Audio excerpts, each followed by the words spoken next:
Kia ora. Einen schönen guten Morgen, meine Damen und Herren. Herzlich willkommen bei dieser Dichterlesung.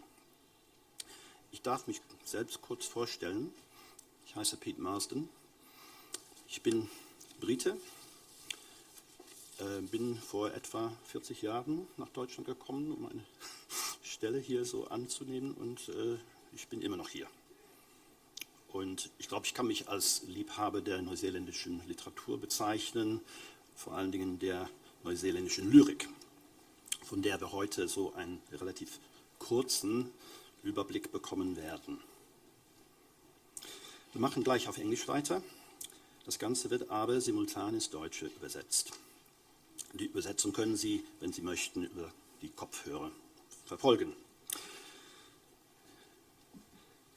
Yeah. If you wish to follow what I'm saying in German, please avail yourself of the headsets. Good morning, ladies and gentlemen. Welcome to this session on New Zealand poetry, or presenting New Zealand poetry to you. I would like to take the opportunity briefly to thank our translators, those invisible unsung heroes somewhere back there in the dark, for their miracles of linguistic competence and mental concentration. I think we'll have a round of applause for the translators.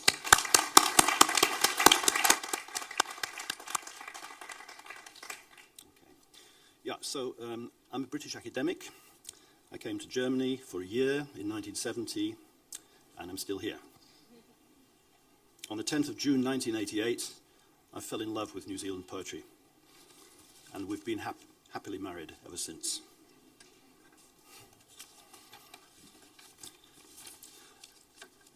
I hope you're going to bear with me. It's a little apology. Originally, the idea was that I was going to do this in German, and I did prepare it in German, but for various reasons I can't go into right now, it's been decided that, well, let's say we've had the feeling so far after a couple of days that the majority of people in the audience can cope quite well with English, even the German-speaking ones. So it was decided it would be better to do it this way round. So I'm doing it in English, and there is German translation if you need it. Well, translation is, in fact, the operative word in this session. Each of our poets will be reading poems of theirs that have recently been published over here, in Germany, in the German literary periodical Akzente, AKZ. This has nothing to do with the catering organisation here, Akzente with double C, but it's a very prestigious, venerable literary journal with a long background. They go way back. For instance, they were the people who published the first works by the Gruppe 47, that group of writers shortly after the end of the Second World War, who got German literature moving again. And they've had very many distinguished members. But again, our time's a little bit limited, so I'm not going to go into that too deeply. But the important thing for us today is that this volume, this journal, has become a kind of bridge between New Zealand and Germany. Translations of poems by our three authors and also by another three, two of whom are present at this book fair. Okay, now I'm going to introduce each of the poets in turn, and after that introduction to one of the poets, that poet will read to you, and we go on to the second poet and then to the third. It's a small selection in terms of the number of poems you're going to hear. But as I said, the poems have been translated into German, and I understand that the translators have the texts, the German texts, so they might well be reading those out simultaneously with the poets reading in the original English. Yeah, my mental description of this event is they do New Zealand in different voices. Right? Our poets are from New Zealand, they are poets, but their poetry is different, individually different, and we hope you'll get a sense of those differences. So I'm going to start with Jenny Bornholdt. She's got a German name. She does have German ancestry, North German ancestry, goes way back. She has published a number of volumes of poetry. Among them, I could name Miss New Zealand, 1997, These Days, 2000, Summer, 2003, The Rocky Shore, 2008. But apart from publishing her own individual work, Jenny's performed a very valuable service to New Zealand literature by co-editing a very substantial and influential anthology of New Zealand poetry in English. This was published by Oxford University Press in 1997. The co-editors were Mark Williams and Greg O'Brien, who happens to be a husband, if I'm allowed to be so personal. Two poets in the same family. Yeah. Okay. This milestone publication, the anthology, it was a milestone in the formation of the New Zealand canon, was recognised, for instance, by the editors receiving in 2002 the prestigious Montana Book Award for poetry. In 2005, Jenny Bornholdt received a further honour when she won the Meridian Energy Catherine Mansfield Memorial Fellowship. It's a great honour. It has to be said, however, that this honour incurs certain obligations. You have to live in the south of France for 6 months. Côte d'Azur, all that. Menton. Why? Well, the Villa Bella Isola is where Catherine Mansfield, New Zealand writer, lived for some time. And so contemporary New Zealand writers, if they're lucky enough to win this award, can go there and sort of live where their predecessor used to live and work there and so on. One of the things that came out of Jenny's stay there was a book published a year later, 2006. Very interesting topic, I find. It presented, it's not a book of poetry, but it was a study of French writers with a New Zealand connection and New Zealand writers with a French connection.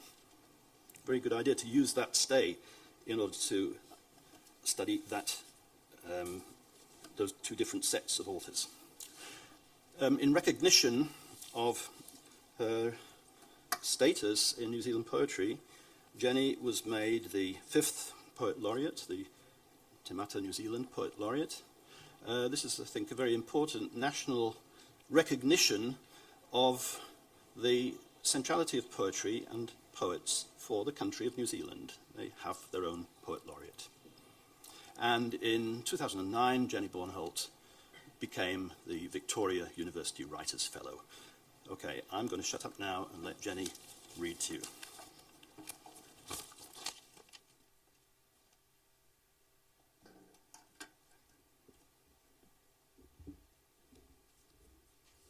So I'm just going to change this because I think it's a bit low. You need to adjust that? Can someone help? Is there a technician in the house? I'm certainly not one. You want to loosen that? Yeah.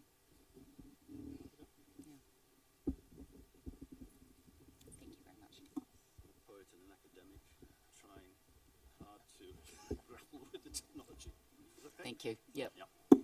Thanks for the introduction, Pete, and it's very nice to be here. And it's fantastic to have poems published in Akzente. Actually, Pete just told me before that there's a hotel just around the corner named after me, so thank you. Hotel Pension Bornholdt. The first poem I'm going to read is I wrote during my terribly arduous time in the south of France as the Catherine Mansfield Fellow. It's called Train. The man at the corner of the street says, "Train," and straight away I know he's asking where the station is. Maybe he's going to see his friend or his sister. Or maybe he's going to see about a job. Or maybe it's his father who is dying in the hospital. Already he's walked 10 miles, having missed the first train. He's eaten nothing but some raisins he found in his pocket, left there by his child last time they went to the beach. So he's hungry and his feet are aching, and now he's here at the tracks. He's been under the bridge with the line going over, but he can't find the station. It's like that dream he has, where he's trying to ring his father on the telephone, but keeps dialing the wrong number. Now here he is, and here are the tracks. But where is the train? There's a woman coming up the road. She's carrying a tiny paper cup with a spoon balanced on top, and this makes her look as if she knows where she is going. So he asks her. Rather, he says the word, train, and she's surprised, but she stops and repeats it, train. And then they both hear it, and she points and touches his arm, and he runs. Oh, how he runs.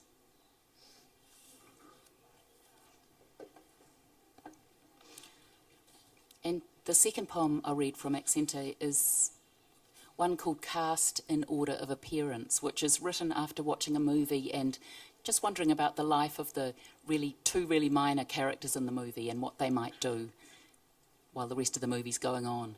So it's called Cast in Order of Appearance. Best to be the girl in bed in the movie. He gets up, brushes a light hand across your sleepy breasts. You ask, will I see you again? And he says, as he pulls on his shirt, no. Then you say, as he's going out the door, you've got great hands. And he smiles a little and exits, leaving you alone in your room above the cafe, where the neon sign flicks information onto your wall. And it suits you. You lie for a bit. The rest of the movie is all yours. You're left to dress in private, to go downstairs and have coffee in the cafe, before meeting up with the man with sauce bottle, who doesn't appear until later, but gets a laugh and might be remembered. You won't be, unless it's days later in an idle moment, and by that time you'll be miles away, on holiday with friends, out on the lake in a boat, taking in the trees.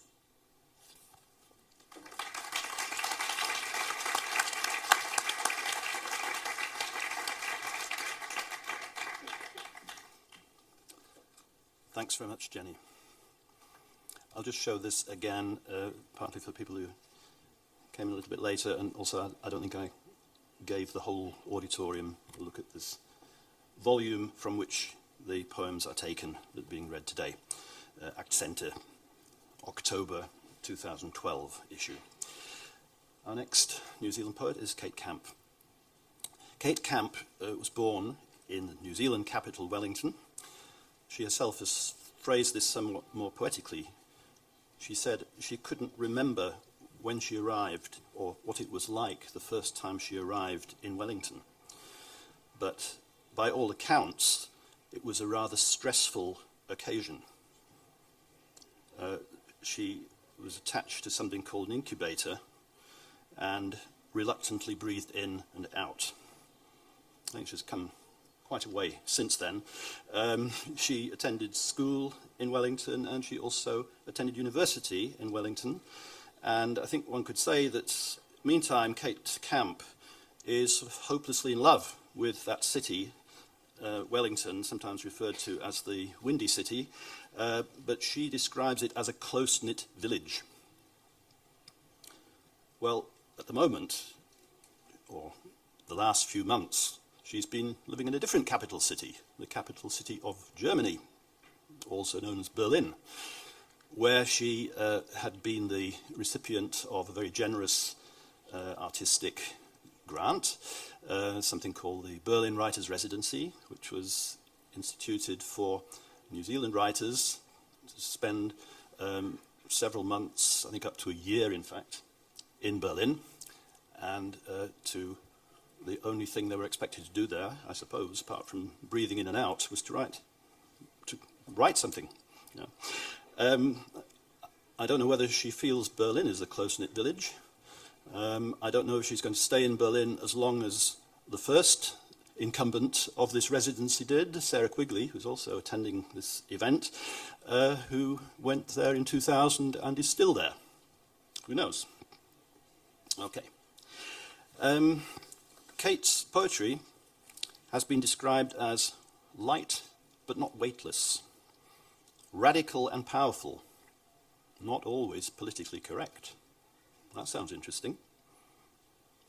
Anyway, she's definitely profiting from the foreign language and foreign culture experience. She's been learning German. She uses German.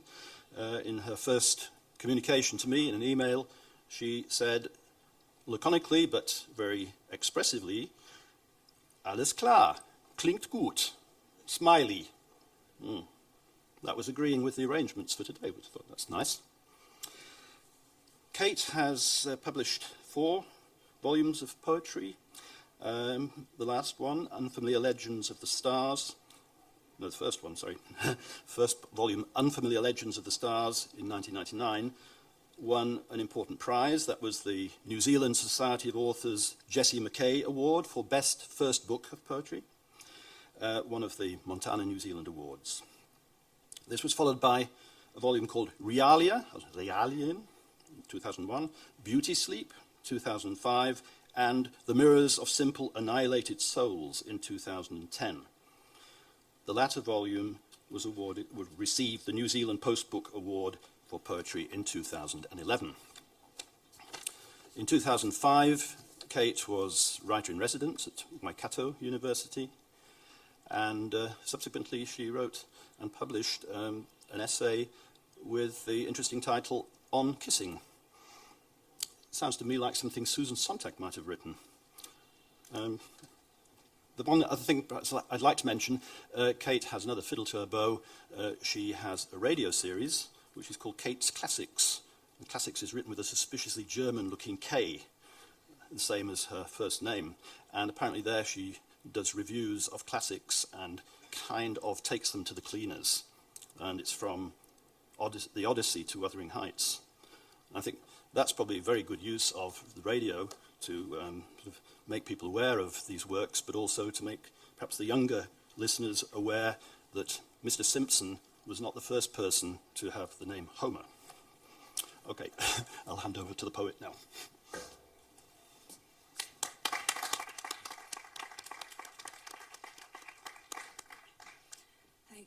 Thanks, Pete. Yes, I've been living in Berlin since this time last year as a creative New Zealand Berlin writer in residence, and it's I don't know if Berlin's a tightly knit village, but certainly every Keats is like its own little village, every neighbourhood. So there's parts of Berlin that I know very well, and I'm going back to New Zealand directly from Frankfurt, so I'm feeling nostalgia in advance and Fernweh for Berlin. I'm going to read 2 poems. They're both from my last book, The Mirror of Simple Annihilated Souls, and yeah, I was raised an atheist by atheist parents, and but that doesn't mean I wouldn't like it to have been another way. So maybe we all crave a religion that we don't have. So this is The Tired Atheist. In my hand I hold a mouse, a golden Labrador, and a cat, all the same size.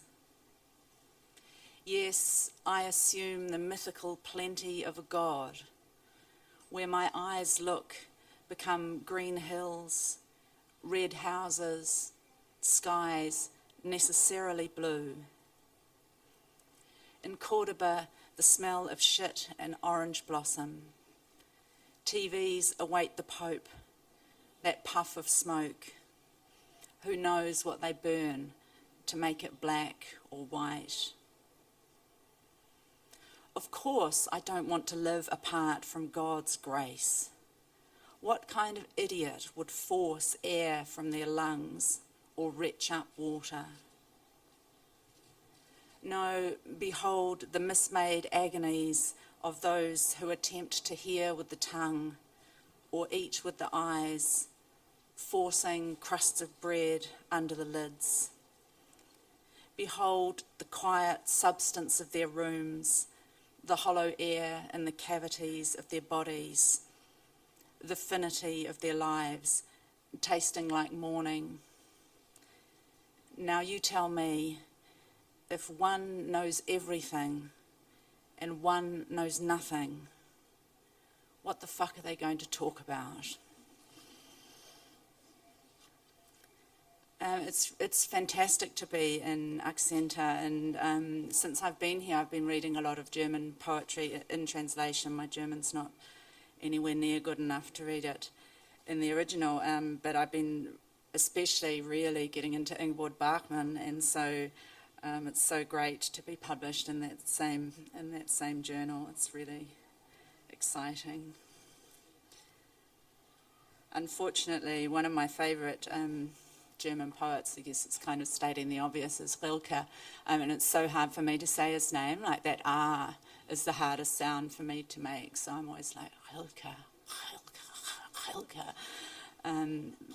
But yeah, it's been quite a revelation to be reading, have the opportunity not just to write full time for a year, but also to read so much more than I would normally have room to range over. So this last poem takes its first line from a poem by the Polish poet, another unpronounceable genius, Czesław Miłosz, and the first line of the poem is the first line of one of his poems. It's called Dusk Falls on the Cinema. How strange life is, how incomprehensible. One may know everything, may actually enter the body of another, taste another's blood like the Christian host, and yet be secretly thinking as you walk the streets of a foreign city, what I would give to be away from you and reading about Napoleon, or really anything. In a dream, I feel faint at how handsome you are. Think to contact you, though I know you are trapped in a mountain village, accessible in winter only by horse or, at a pinch, helicopter. And I know you packaged everything we had together and shipped it in a trunk to the forests of your homeland, not caring if customs caught you with sex toys and the photograph of a sock, tied in rope and with paper eyes, held to ransom in the heights of my apartment. What fools we were, what shiny, sweet and chain-smoking fools. We would drive through the night, packets of Benson and Hedges on the dash like gold bricks, just so I could hurt you over and over, and you inflict affectionate injuries on my body. Sweetheart, the lights are going down. What takes the stage will be thinner than a biscuit, passing through the air in tiny droplets, like any illness, time, light, and the past. Into these small particles, we are surrendered.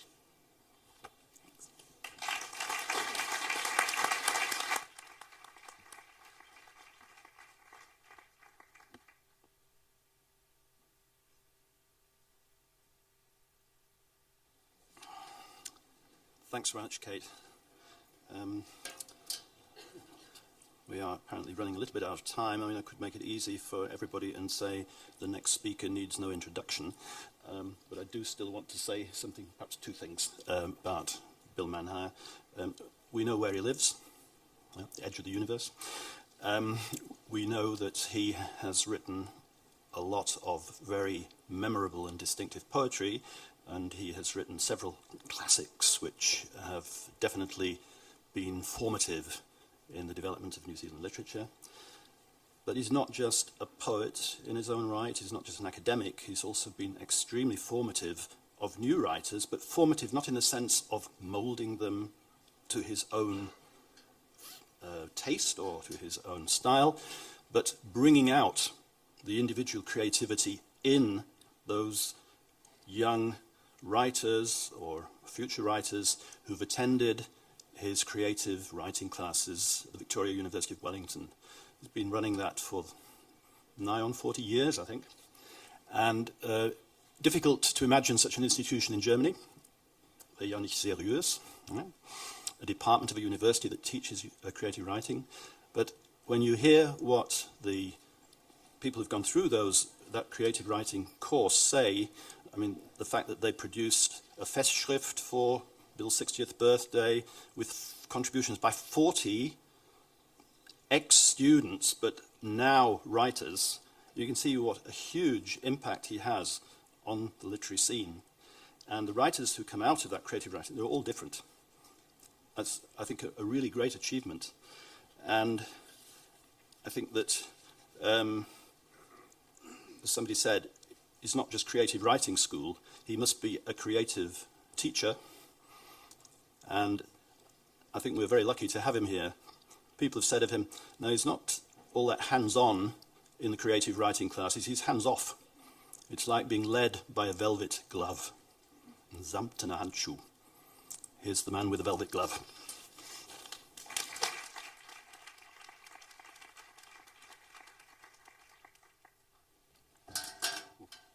Thank you, Pete. I'll read just one rather noisy poem. It's called Hotel Emergencies, and I wrote it after staying in a hotel in Copenhagen, and there was a sign in English on the wall of the room which said, "The fire alarm sound is given as a howling sound. Do not use the lifts." And I thought that was sort of charming and entertaining, and I thought I would write an amusing poem starting with that line, and then I wrote a rather different sort of poem, as I hope you'll hear. Hotel Emergencies. The fire alarm sound is given as a howling sound. Do not use the lifts. The optimism sound is given as the sound of a man brushing his teeth. Do not go to bed. The respectability sound is given as a familiar honking sound. Do not run, do not sing. The dearly departed sound is given as a rumble in the bones. Do not enter the coffin. The afterlife sound is given as the music of the spheres it will not reconstruct. The bordello sound is given as a small child screaming, "Do not turn on the light." The accident sound is given as an ambulance sound. You can hear it coming closer. Do not crowd the footpaths. The execution sound is given as the sound of prayer. Oh, be cautious. Do not stand too near. Well, you will surely hear the machine gun sound, the weeping mother sound, the agony sound, the dying child sound, whose voice is already drowned by the approaching helicopter sound, which is given as the dead flower sound, the warlord sound, the hunting and fleeing and clattering sound, the amputation sound, the bloodbath sound, the sound of the president quietly addressing his dinner. Now he places his knife and fork together, a polite and tidy sound. Before addressing the nation and making a just and necessary war sound, which is given as a freedom sound, do not cherish memory, which is given as a security sound, which is given as a prisoner sound, which is given again as a war sound, which is a torture sound and a watchtower sound and a firing sound, which is given as a Timor sound, which is given as a decapitation sound. Do not think you will not gasp tomorrow, which is given as a Darfur sound, which is given as a Dachau sound, which is given as a dry riverbed sound, as a wind in the poplars sound, which is given again as an angry God sound, which is here as a Muslim sound, which is here as a Christian sound, which is here as a Jewish sound, which is here as a merciful God sound, which is here as a praying sound, which is here as a kneeling sound, which is here as a scripture sound, which is here as a black wing sound, as a dark cloud sound, as a black ash sound, which is given as a howling sound, which is given as a fire alarm sound, which is given late at night, calling you from your bed. Do not use the lifts, which is given as a burning sound, no, as a human sound, as a heartbeat sound, which is given as a sound beyond sound, which is given as the sound of many weeping, which is given as an entirely familiar sound, a sound like no other, up there, high in the smoke above the stars. Thank you.